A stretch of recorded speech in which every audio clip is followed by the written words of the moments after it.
Man, I got more to say about that devil bit, but I think we do have to move it on. Yeah. Matter of fact, like I got a joint that could piggyback off of that. If we want to kind of continue Yeah, let's in do a it. way. Sweet. So I got a poem called "Young Heathen," and it kind of follows the same tenets of what Future Human was talking about, the duality. So it goes, the world can crash, yet all I fantasize is about her mouth scaling my erection. Bombs keep dropping around the globe. However, I don't want this explosive Netflix binge to end just yet. Countries face water shortages, while I bathe under unrestricted weight. The meat on my chicken bones still cling on, while in the trash bin. All the while, I am pastful, I am gluttonous. My lights maintain power, despite the fact that over 1 billion live in the dark. I am a young activist with passive convictions. I am a young heathen from Babylon.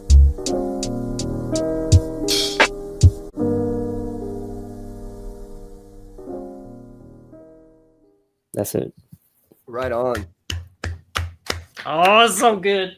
Yeah. That was really nice. Wait, can I say one quick thing, dude? You were talking about being psychic. I just wrote lyrics the other day that says one part of it is, "We just want a Netflix as it all burns down." And I just totally heard that in your poem a little bit. That's telepathy, dude. We were just talking about that. You know what I'm saying? Like, this is where the synchronicity, lies, like in this chat room. You know what I'm saying? Yeah.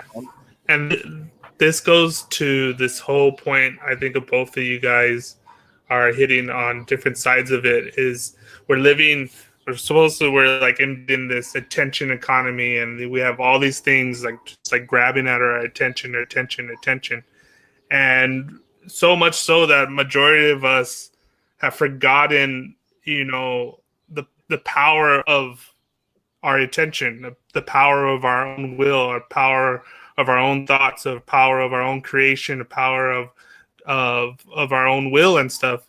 And that, like in yours, the Young Heathen, it talks about like, your attention's getting grabbed by all this stuff while you're not paying attention to the more real physical stuff like happening. And that this kind of goes back to your other piece of which I think poetry, when it's good or whatever we're doing, what we're trying to do in this new space is to break up and put glitches in that attention economy to be like, oh shit, like, fucking news, oh shit, like I remember that's the one thing I grabbed onto Minds, and why I loved Minds, it was like, oh, we're co-creators, like fuck yeah, I take that open source shit serious. Like that's why I do everything I do. Like fuck this, I'm gonna start doing all sorts of shit on this site. Like I don't give a fuck. I don't need permission from anybody. Facts. Yeah, totally. Yeah, man. I mean, yeah. So I felt the energy when Future Humans, shared that. I was like, yeah, man. I know exactly what you're talking about. I got pieces like that. I mean, like Muse was saying as well. Yep. It's like, I think as poets, it's we just kind of hone in that duality.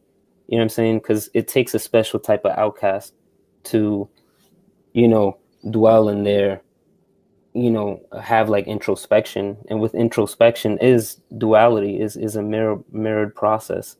You know what I'm saying? Battling with yourself. So that's kind of what this whole piece was about. It was just like, I am an activist. I do associate as though, but sometimes I am passive. Sometimes I am, sometimes I am comfortable, and I acknowledge that, that the fact that I do want to change, I am actively making changes. That's why I'm on this platform. Yet I do have those moments when I'm high as hell and I'm watching Netflix and I'm like, fuck, man, people in Yemen are getting bombed right now. You know what I'm saying? Like, it's real. I really like that line.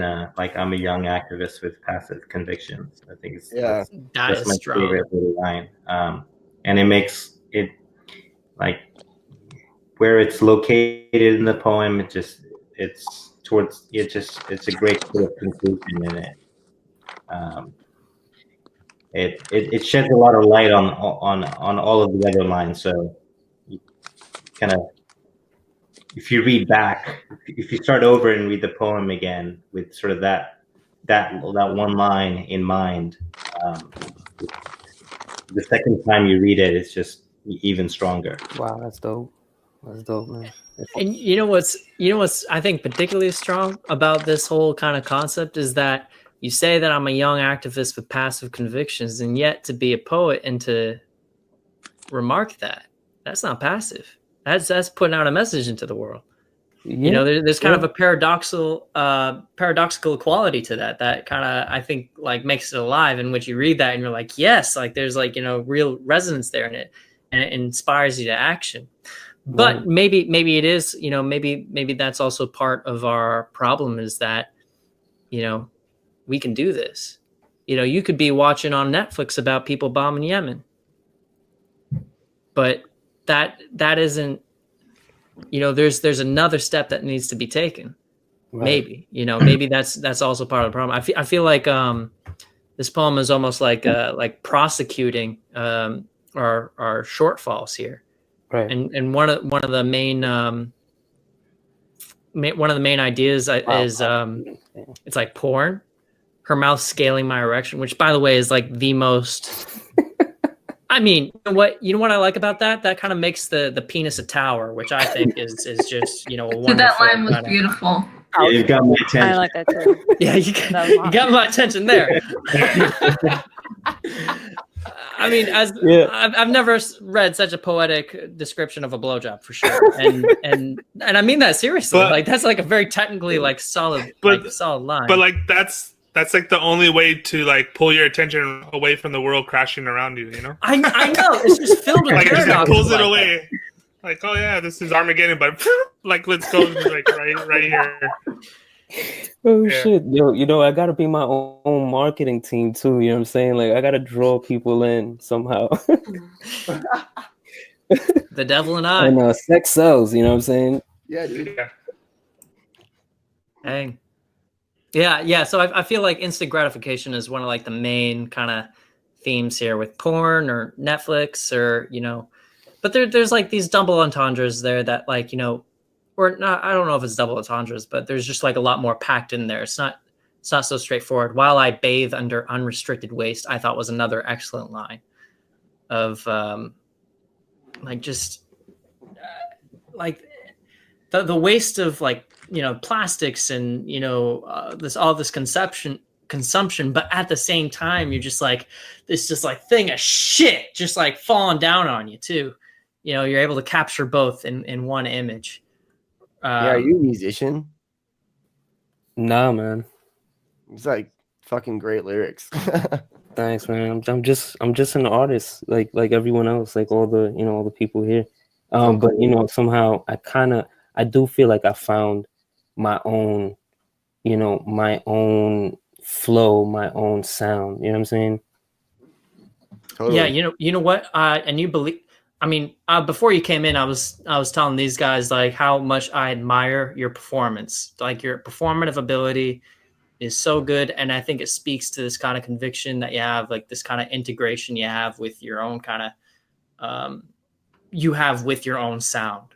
Like, if you do have your own sound, you can perform your own sound, kind of a thing. So personally, like, you know, man to man, I like admire that for sure. I appreciate that, man. I really do. I also like the way you read the poem. I wanted to like sort of what I find sort of interesting is I heard recently, like maybe last month, that there was a study like where if you tell people about one little needy girl, say in like Syria or something, and you give her a name and you show her picture, that elicits like the maximum sort of like altruistic response from people. But if you go to another group of subjects and you tell them that the same little girl, given her same name, but also tell her about like her needy little brother, who has the same need, and you try to like collect sort of money for both of them to support both of them. Just that addition of that one single person diminishes their people's response. So it's sort of like a very contradictory, like moral fallacy that's sort of embedded in our psyche, and that we live in out every day. Wow. Because like if we care just about the one little girl, we should care at least as much about the fate of her and her brother. And Wow, so yeah. like maybe like what's going on when we're like when we're watching, you know, we're finding out that people in Yemen are getting slaughtered, is that we just don't know what to do with that many people. And like we're sort of like, we have a sort of, you know, tribal kind of network thing sort of that's embedded into our human psyche that makes us like more, you know, altruistic when it comes to one person. It's just going the wrong way. Yeah, dude. Man, and that, you know what, that's why you watch Netflix instead of care about what's happening in Yemen, because Netflix has that close up of the little girl. And that's why, and it's an explosive Netflix binge. You know, there's excitement baked into it, and you know all this other stuff. Like we were evolved. Our empathy has evolved for not to solve Yemen. It was evolved to really respond to, you know, much more interpersonal kind of local phenomena. Yeah, that's a good point. Man, this is really interesting. We got to take a commercial break. The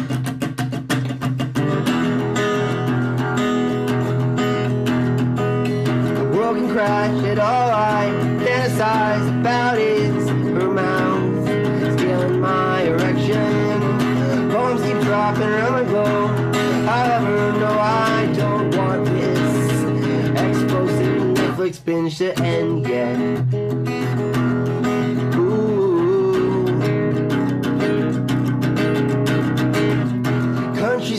Water shortage, why breathe under unrestricted breeze? Meat on my chicken bones, clean on while in the trash bin. All the while I'm past full line.